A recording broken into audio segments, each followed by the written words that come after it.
Hello बच्चों, welcome back my YouTube channel science with JS. तो जैसा कि आपको पता है, मैं आपको इस चैनल पर क्लास 9 की केमिस्ट्री की वीडियो आपको केमिस्ट्री पढ़ा रहा हूँ, जिसमें मैंने आपको सबसे पहले क्लास 9 स्टार्ट किया है और जिसमें मैं आपका सब्जेक्ट केमिस्ट्री आपको पढ़ा रहा हूँ। तो जिन बच्चों ने अभी तक हमारी लेक्चर नंबर 1 नहीं देखा है, वो प्ले लिस्ट में जाकर लेक्चर नंबर 1 देख सकते हैं, क्योंकि आज हम स्टार्ट करने वाले हैं अपना लेक्चर नंबर 2 के बारे में। और देखिए जैसे कि मैंने लिख दिया लेक्चर नंबर 2, इसका मतलब जिन बच्चों का लेक्चर नंबर 1 छूट गया है तो वो लेक्चर नंबर 1 प्ले लिस्ट में जाकर स्टार्ट कर सकते हैं और देख सकते हैं। तो हम अपना चैप्टर पढ़ रहे थे हमारे आसपास के पदार्थ, जिसमें हम अपने टॉपिक्स डिस्कस कर रहे थे, जिसमें हम अपना इंट्रोडक्शन पढ़ चुके, जिसमें हम अपना मैटर की परिभाषा पढ़ चुके और जिसमें हम अपना पदार्थ यानी मैटर उसके हम गुण के बारे में पढ़ चुके थे। तो जिसमें हम एक लेक्चर पढ़ चुके हैं और अपने हम सेकंड लेक्चर में स्टार्ट करने वाले हैं पदार्थ की अवस्थाएं, यानी जो हमने पदार्थ पढ़ा था, जो हमने उसके गुण पढ़े थे, आज हम उसकी अवस्थाओं के बारे में पढ़ने वाले हैं। तो आइए वन बाई वन हम एक एक पदार्थ की अवस्था को पढ़ते हैं। मैंने इतने अच्छे नोट्स बनाकर, इतने अच्छे डिफरेंस कर अंतर बताए हैं ठोस, द्रव और गैसेस के बीच में, जो आप इनको आसानी से कर सकते हो और हर एक बच्चे के बहुत अच्छा समझ में आने वाला है। तो अपना कॉपी और पेन लेकर बैठ जाइए और नोट्स बनाने की तैयारी कर दीजिए साथ के साथ। तो आइए सबसे पहले हम अपनी हेडिंग के बारे में देखते हैं, पदार्थ की अवस्थाएं, यानी हमें पदार्थ की अवस्थाओं के बारे में पढ़ना है। तो ये हमारा एक टॉपिक है इस चैप्टर का, जो हमारे एक फोर्थ टॉपिक, अगर मैं इसको बोलूं इंट्रोडक्शन से लेकर फोर्थ टॉपिक हो चुका है मेरा ये पदार्थ की अवस्था है। तो जैसे कि हमने लिखा है पदार्थ की 3 अवस्थाएं होती है, यानी हमारे आसपास जो चीजें उपस्थित होती हैं वो कितनी अवस्थाओं में प्रेजेंट है, वो 3 अवस्थाओं में प्रेजेंट है। कौन कौन सी 3 अवस्थाएं होती हैं? एक होती है हमारी ठोस अवस्था, एक होती है हमारी द्रव अवस्था और एक हमारी गैस अवस्था। तो हमें इन अवस्थाओं को 1 बाई 1 और इन अवस्थाओं के गुणों के बारे में पढ़ना है। तो आइए हम सबसे पहले स्टार्ट करते हैं अपनी ठोस अवस्था के बारे में। जैसा कि सबसे पहले हमारी हेडिंग है ठोस अवस्था। क्या होती है ठोस अवस्था, जिसको हम कहते हैं सॉलिड स्टेट? क्या बोलते हैं? सॉलिड स्टेट कहते हैं। तो आइए हम इस ठोस अवस्था के बारे में देखते हैं। जैसा कि डेफिनेशन लिखा है, पदार्थ की वह अवस्था, भौतिक अवस्था, जिसमें आकार व आयतन दोनों निश्चित होता है, ठोस अवस्था कहलाती है। इसका मतलब ये है, हमारा ऐसा पदार्थ जिसका आयतन और आकार दोनों निश्चित होते हैं। हमारा ऐसा कोई सा पदार्थ हो जिसका आकार भी निश्चित हो और जिसका आयतन भी निश्चित हो, उसी को हम ठोस अवस्था कहते हैं।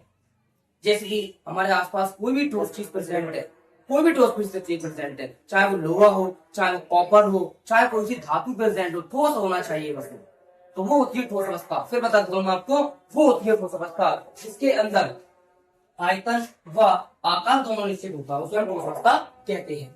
तो आइए बात करते हैं अपने ठोस अवस्थाओं के गुणों के बारे में, ठोस अवस्थाओं के गुणों के बारे में। तो 1 बाई 1 हम एक एक ठोस अवस्था के गुण को देखते हैं। आइए क्या है ठोस अवस्था के गुण, 1 बाई 1 पढ़ते हैं। तो जैसा कि पहला गुण लिखा है, इनका आकार निश्चित होता है। ये तो हमें हमारी डेफिनेशन से मिल गया, क्योंकि हमने डेफिनेशन में लिख चुके हैं कि ठोस वो होते हैं जिनका आकार निश्चित होता है। इसका मतलब पहला गुण हमारा डेफिनेशन से ही मिल जाएगा कि इसका आकार निश्चित होता है। दूसरे गुण की बात करते हैं, इनका आयतन निश्चित होता है। इसका मतलब ये भी गुण हमें हमारी डेफिनेशन से ही मिल गया, इसका आयतन और आकार दोनों निश्चित है, और डेफिनेशन में आयतन और आकार के बारे में देख चुके हैं। तो इसका मतलब 2 गुण तो हमारे आसानी से हो जाएंगे। चलिए तीसरे गुण के बारे में देखते हैं। ये बहते नहीं है, यानी ठोस होते हैं, ये कभी फ्लो नहीं कर सकते। जैसे जल है वो बह जाता है, लेकिन ठोस कभी भी बहते नहीं है। ये बहुत आसान गुण है और हर एक बच्चा जानता है कि ठोस में बहने का गुण नहीं पाया जाता। आइए फोर्थ अवस्था के बारे में, फोर्थ गुण के बारे में बात करते हैं। ठोस पदार्थ के अणुओं के बीच रिक्त स्थान बहुत कम होता है। जाहिर सी बात है, जो ठोस पदार्थ हैं उनके बीच में रिक्त स्थान कम होता है, क्योंकि उसके अणु बहुत ताकत के साथ एक दूसरे के बीच में जुड़े रहते हैं, इसलिए उनके बीच में क्या होता है, उनके बीच में रिक्त स्थान बहुत कम होता है। हमारे आसपास बहुत सारे ठोस प्रेजेंट हैं, जिनके बीच में रिक्त स्थान नहीं होता। तो ये हमारा फोर्थ प्रॉपर्टी है। आइए फिफ्थ प्रॉपर्टी की बात करते हैं।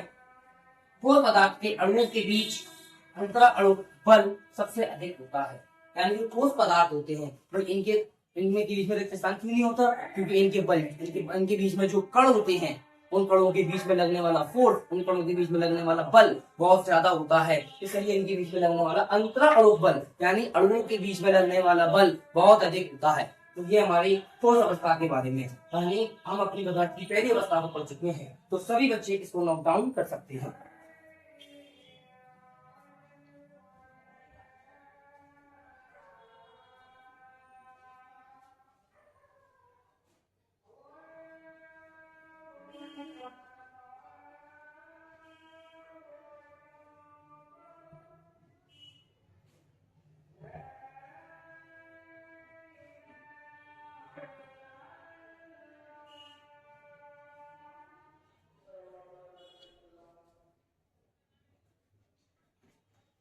तो सबने नोट डाउन कर लिया होगा, यानी ये ठोस अवस्था के आपने उतार लिया होगा अपनी नोटबुक पर। तो आइए हम दूसरी अवस्था के बारे में बात करते हैं, जिसको हम कहते हैं द्रव अवस्था। क्या कहते हैं? द्रव अवस्था। बहुत आसान है, अगर आपने ठोस याद करा है तो आप द्रव भी आसानी से याद कर सकते हो। यानी आपको पता है, यहाँ पर हमने लिखा है आयतन व आकार, और यहाँ पर हमने लिखा है आयतन तो निश्चित होता है मगर आकार निश्चित नहीं होता।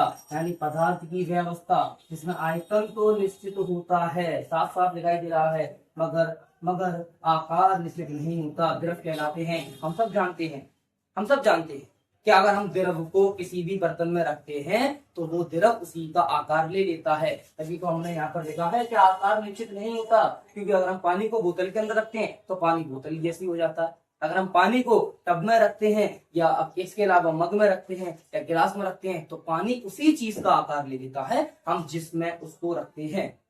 तो इसलिए हमने लिखा है यहाँ पर कि इनका आकार निश्चित नहीं होता, आयतन निश्चित होता है। तो यहाँ तक डेफिनेशन सबको क्लियर हो गई होगी, क्योंकि ठोस के अंदर आकार व आयतन दोनों निश्चित होते हैं, लेकिन आपका द्रव के अंदर आयतन निश्चित होता है मगर आकार निश्चित नहीं होता।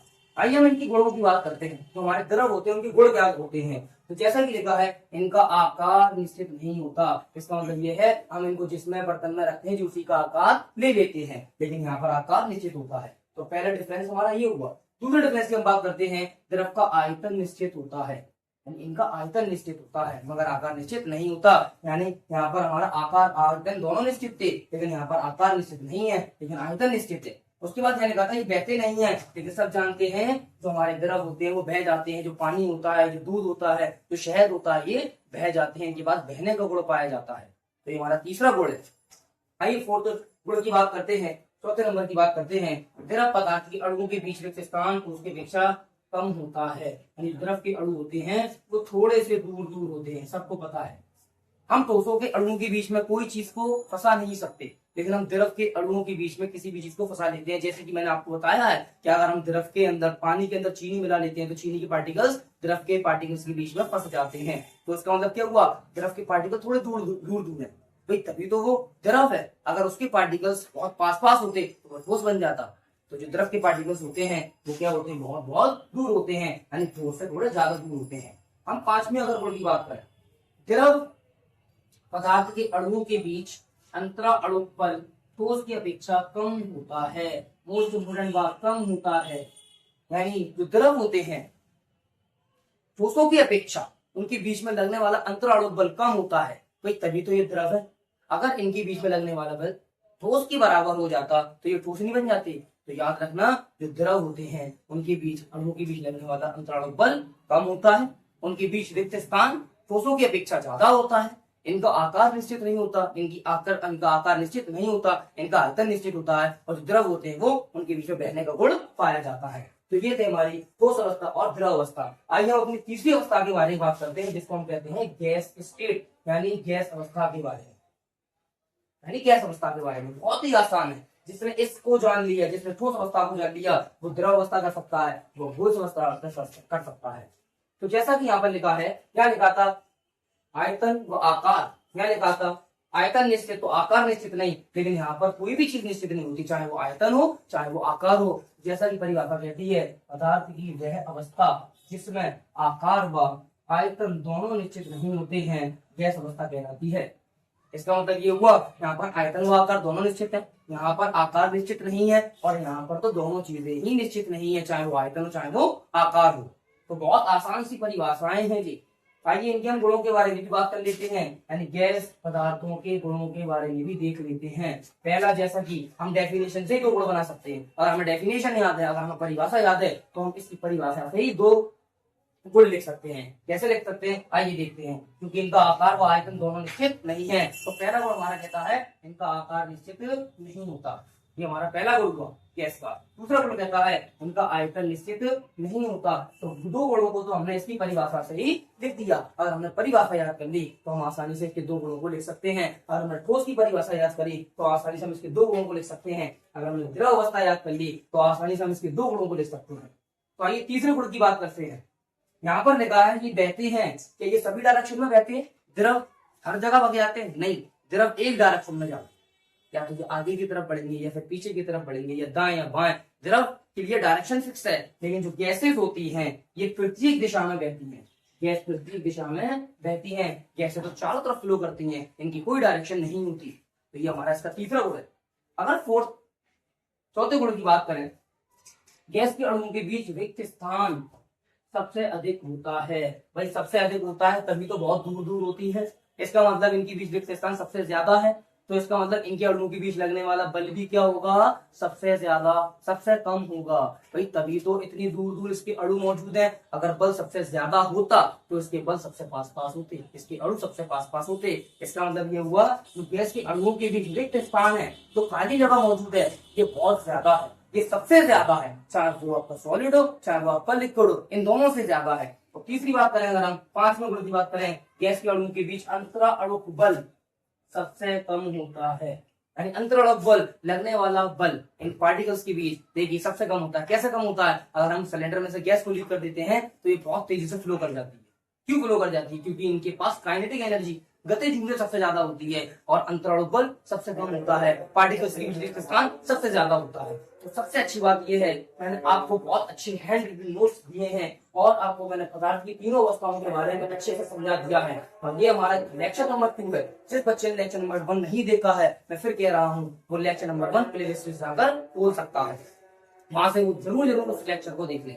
और सबसे अच्छी बात यह है, मैंने आपको इस तरह से ठोस और द्रव और गैस, मैंने आपको इस तरीके से पढ़ाया है कि अगर आपसे कभी अंतर भी पूछने को आ जाता है कि आप गैस, द्रव और ठोस के बीच अंतर बताइए, तो आप यहाँ से आसानी से इन 4 अंतरों को, इन 5 अंतरों को लिख सकते हो बहुत आसानी से, क्योंकि यही हमारे गुण हैं और यही हमारे अंतर बन सकते हैं और ये हमारे तीनों की परिभाषाएं हैं।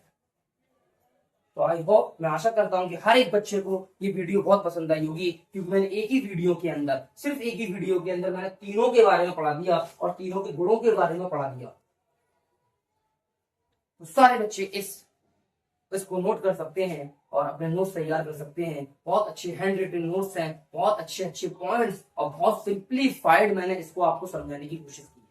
तो जिन बच्चों को ये वीडियो अच्छी लगी हो तो वीडियो को सबसे ज्यादा शेयर कीजिए।